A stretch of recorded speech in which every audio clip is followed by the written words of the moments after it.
57(1)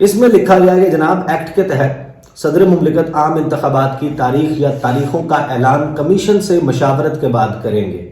اس معاملے پر Lahore high court کے فیصلے اور سپریم کورٹ کے حالیہ مشاہدات جیسی کچھ اہم پیش رفت ہوئی. صدر مملکت کی جانب سے الیکشن کمیشن نے جو بے حسی دکھائی خط کا جواب نہ دے کر، اس پر ناراضگی کا اظہار کیا گیا. الیکشن کمیشن نے ابھی تک پہلے خط کا جواب کیوں نہیں دیا؟ صدر مملکت نے پوچھا. پھر صدر مملکت نے کہا کہ میں بے چینی سے انتظار کر رہا تھا کہ الیکشن کمیشن اپنے آئینی فرائض کا احساس کرے گا اور اس کے مطابق کام کرے گا. صحیح. اہم معاملے پر الیکشن کمیشن کے افسوسناک رویے سے انتہائی مایوسی ہوئی، کیونکہ آپ جواب نہیں دے رہے صدر مملکت کو. آئین کے تحفظ اور دفاع کی اپنی آئینی ذمہ داری کا احساس کرتے ہوئے چیف الیکشن کمشنر کو اپنے دفتر میں الیکشن پر مشاورت کے لیے ہنگامی ملاقات کے لیے مدعو کرتا ہوں. صدر مملکت، یہ صدر مملکت نے خط لکھا. اچھا، اب آرٹیکل 6 دیکھ لیتے ہیں کہ کیا ہے. یہ ہے جناب ہائی ٹریزن. ہائی ٹریزن آپ کو پتا ہے کہ کہتے ہیں سنگین غداری کو. یہ اس کی انگریزی موجود ہے، یہ اس کی اردو، تاکہ کوئی ابہام نہ رہے. ہائی ٹریزن کہتے ہیں any person who abrogates or subverts or suspends or holds in abeyance or attempts or conspires to abrogate or subvert or suspend or hold in abeyance the constitution by use of force or show of force or by any other unconstitutional means shall be guilty of high treason. صحیح. یعنی کہ کوئی بھی شخص جو طاقت کے استعمال یا طاقت سے یا دیگر غیر آئینی ذریعے سے دستور کی تنسیخ کرے، تخریب کرے یا معطل کرے یا التوا میں رکھے یا اقدام ایسا کرے یا تنسیخ کرنے کی سازش کرے یا تخریب کرے یا معطل یا التوا میں رکھے، سنگین غداری کا مجرم ہوگا. صحیح. اینی پرسن ایڈنگ اور ابیٹنگ، یہ نمبر 2 ہے اس کا آرٹیکل کا، کلاس 2 ہے. اینی پرسن ایڈنگ اور ابیٹنگ or collaborating the acts mentioned in clause 1 shall likewise be guilty of high treason. کہ ہر وہ شخص جو شق A میں جو چیزیں بتائی گئی ہیں ایسا کوئی کام کرے یا ایسے کسی کام میں معاونت کرے یا شریک ہو، اسی طریقے سے وہ بھی سنگین غداری کا مجرم ہوگا. آگے چلیں. 2A کیا کہتا ہے؟ An act of high treason mentioned in clause 1 or clause 2 shall not be validated by any court including the Supreme Court and High Court. صحیح. کہ ایسا کوئی بھی ماورائے آئین اقدام اٹھایا جاتا ہے، کوئی بھی عدالت، کوئی ہائی کورٹ، کوئی سپریم کورٹ اس کو جائز قرار نہیں دے سکتی. صحیح. اور تھرڈ اس کا جو شق ہے وہ یہ کہتی ہے کہ مجلس شورا، پارلیمنٹ، یعنی کہ both houses shall by law provide for the punishment of persons found guilty of high treason. کہ سنگین غداری کے جو لوگ مرتکب ہوں وہ ہائی ٹریزن جو ہے، سنگین غداری کے مرتکب ہوں، ان کی سزا جو ہے اس کا تعین کرے. اب یہاں تک ساری کلیئرٹی ہو گئی. صحیح. پرسوں جو آیا ہے حکم نامہ، میں بار بار اس کو ڈیسیجن کہہ دیتا ہوں. جو حکم نامہ آیا ہے میں بڑی تفصیل سے آپ اور ہم اس پہ گفتگو کر چکے ہیں. لوگوں کو معلوم ہے کہ حکم نامہ کیا ہے. حکم نامے میں بہت ساری چیزیں ہیں کہ فلاں ادارہ جو ہے اس نے یہ جواب دے دیا ہے، لہٰذا الیکشن جو ہے وہ نہیں کروائے جا سکتے. صحیح. اور لا اینڈ آرڈر کی سچویشن بھی ہے. مطلب 2008 یاد کریں، دھماکے ہو رہے تھے، ہم یہاں اسلام آباد جاتے تھے، ناکے پہ ہوتے تھے تو ہمیں خدا نہ خواستہ یقین مانے ایسے خیالات آتے تھے کہ یہ سائیڈ والی گاڑی پھٹ جائے گی، سامنے والی، پیچھے والی. ہم جا رہے ہیں رپورٹنگ کرنے کے لیے، واپس گھر پہنچ سکیں گے یا نہیں پہنچ سکیں گے. 4 دھماکے تو میں نے اپنی آنکھوں سے دیکھے ہیں. بھٹو کی اسیسینیشن میرے سامنے ہوئی ہے، نہ وہ کور کر رہا تھا جلسہ. مظفر گڑھ معیاری ہاؤس کا، F8 کچہری کا، آپ کو یاد ہے میریٹ، لیونا ڈی کیپری سے کتنے انسیڈنٹ ہو رہے تھے. 2007-8 لال مسجد آپریشن 2013 میں پیپلز پارٹی آن لائن جلسے کر رہی تھی. ANP کے لوگ شہید ہو رہے تھے، ان پہ حملے ہو رہے تھے، وہ اپنی الیکشن کیمپین ہی نہیں کر پا رہے تھے. الیکشنز ہوئے اور ان سب کے بیانات بھی موجود ہیں. بہرحال اس تمام گفتگو کے بعد الیکشن کمیشن آف پاکستان نے کہا 8 اکتوبر کو الیکشن ہوگا. صحیح. پہلی بات یہ کہ انہوں نے کوئی اس کے اوپر کسی ادارے کا نہیں بتایا کہ ہمیں فلاں ادارے نے کہا، اس وجہ سے ہم 8 اکتوبر دے رہے ہیں. لیکن to come to the actual story جس میں ہم یہ بات کر رہے ہیں، اس کے جواب میں جو سکندر سلطان راجہ صاحب ہیں، انہوں نے پریزیڈنٹ صاحب کے اس خط کے جواب میں 18 فروری 2023 کو یہ خط لکھا ہے. یہ خط کی کاپی میرے پاس موجود ہے اور یہ اس کے دوسرے صفحے پہ آخر میں یور سنسیئرلی سکندر سلطان راجہ، ان کے دستخط موجود ہیں. باقی ساری تفصیلات ہیں وہی کہ وہ اسمبلی اس وقت ڈیزالو ہو گئی تھی, یہ ہوا تھا, پھر یہ ہوا تھا, پھر گورنر کو کہا, گورنر نے ڈیٹ دی, پھر وہ ہائی کورٹ میں چلا گیا, ہائی کورٹ نے کہا کریں, ہم نے مشاورت کی, ڈیٹ بھیجی, گورنر نے کہا میں نے تحلیل نہیں کی لہٰذا میں ڈیٹ نہیں دیتا, اب یہ معاملہ سپریم کورٹ میں چلا گیا وغیرہ وغیرہ. وہ پوری کہانی سنانے کے بعد نا میں آپ کو پہلے تو یہ بتاتا ہوں کہ چیف الیکشن کمشنر جو ہیں اور الیکشن کمیشن اس کی طبیعت پر صدر پاکستان کا خط جو ناگوار گزرا اس پہ انہوں نے کیا کہا, اور پھر میں آپ کو ان کا ایک جملہ بتاتا ہوں صحیح, اور پھر ہم دیکھتے ہیں کہ یہ کیا معاملہ ہے. 7ویں نمبر پہ آخری پیراگراف میں سکندر سلطان راجہ صاحب لکھتے ہیں کہ the office of president is the highest constitutional body and president is head of the state, whereas all other constitutional and legal bodies are under constitutional obligation to offer utmost respect for the president office.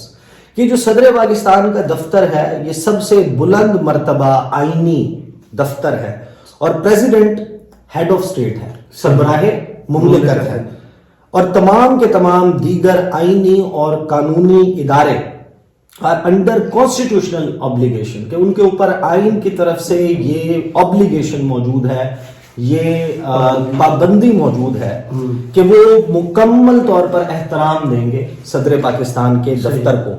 We are sure that it is impartial and expect parental guidance from this prestigious office towards other constitutional bodies. کہ ہمیں یقین ہے کہ یہ جو دفتر ہے صدر پاکستان کا یہ غیر جانبدار ہے, اور ہم اس سے پیرنٹل گائیڈنس لینا چاہتے ہیں, جس طرح والدین ایک بلند مرتبہ جو ہے نا وہ پدرانہ شفقت کا ہم وہ سمجھتے ہیں کہ ہمیں دی جائے گی, اور تمام کانسٹیٹیوشنل باڈیز کی, اینڈ ایکسپیکٹ, اور ہم یہ توقع رکھتے ہیں that there will be better choice of words. صدر پاکستان بہتر چنو, آپ اپنے الفاظ پہ ذرا غور کریں. آپ یعنی یہ ایک اور دوسرا طریقہ ہوتا ہے پولائٹلی کسی بندے کو جو ہے نا آنکھیں دکھانا. صحیح, یہ جناب سکندر سلطان راجہ صاحب لکھ رہے ہیں صدر پاکستان کو کہ آپ بہتر الفاظ نہیں چوز کر سکتے ہمارے لیے, کہ ہم ظاہر ہے ہماری شان میں گستاخی ہو جائے گی. And expect that there will be better choice of words while addressing such other constitutional institutions. یہ کہا انہوں نے. اب آ جائے اس کے صفحہ نمبر 2 کا جملہ نمبر 1, یعنی پہلی لائن جہاں پر فل سٹاپ کے بعد ختم ہوتی ہے نا, یہ ہے جناب سکندر سلطان راجہ صاحب کا 18 فروری کا وہ خط جو ان کے گلے کی ہڈی ہے. صحیح, اور یہ اس کا جملہ یہ سپریم کورٹ آف پاکستان میں پیش ہوگا میرے خیال میں.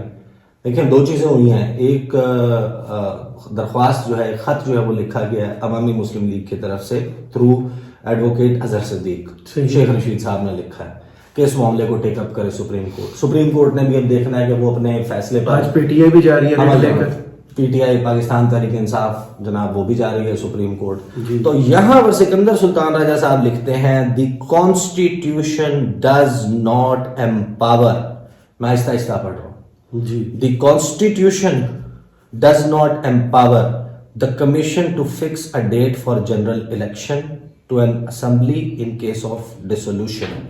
کہ جو آئین ہے وہ الیکشن کمیشن آف پاکستان کو یہ طاقت نہیں دیتا کہ وہ عام انتخابات کسی بھی اسمبلی کی تحلیل ہونے کی صورت میں اس کی تاریخ کا تعین کریں یا اعلان کریں. تو کر تو چکے.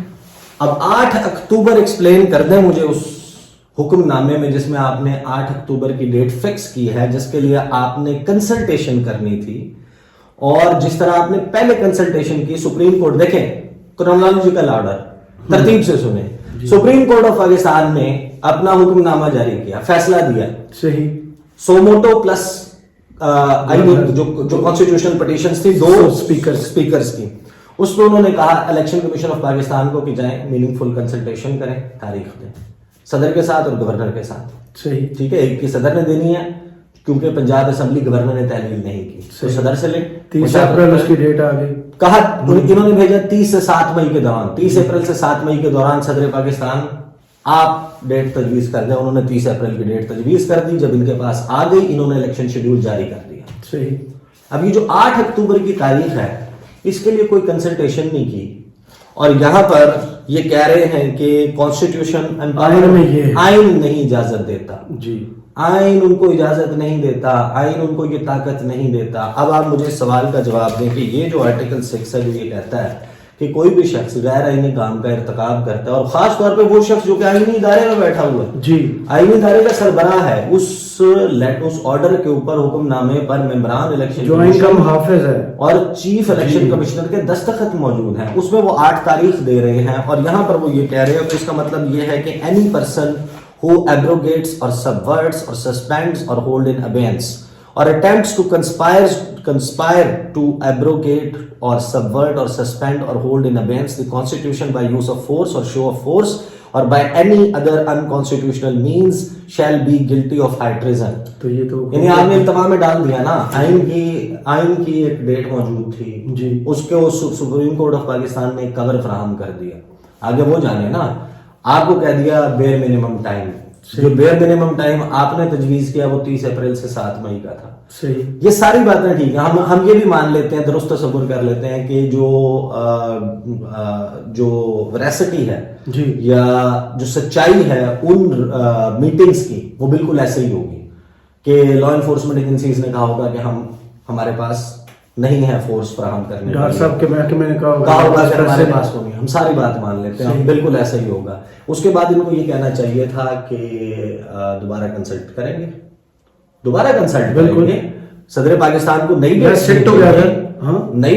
دوبارہ اسٹیک ہولڈر سے مشاورت کریں گے، ایک نئی تاریخ کو پہنچیں گے. یہ جو 8 اکتوبر کا اعلان ہے نا، یہ اس آئین کے مطابق اور ان کی اپنی زبانی یہ اس آئین سے انحراف کر گئے ہیں. تو یہ I think this is going to be very serious, اور آنے والے دنوں میں دیکھیں گے سپریم کورٹ. مجھے بھی لگتا ہے کہ انہوں نے یہ پلان کر کے کیا، لیٹس سی فیوچر میں کیا ہوتا ہے. بہت شکریہ آپ کے تجزیے کا، کمنٹس باکس میں ضرور بتائیے گا یہ ویڈیو آپ کو کیسی لگی. اجازت دیجیے، اللہ حافظ.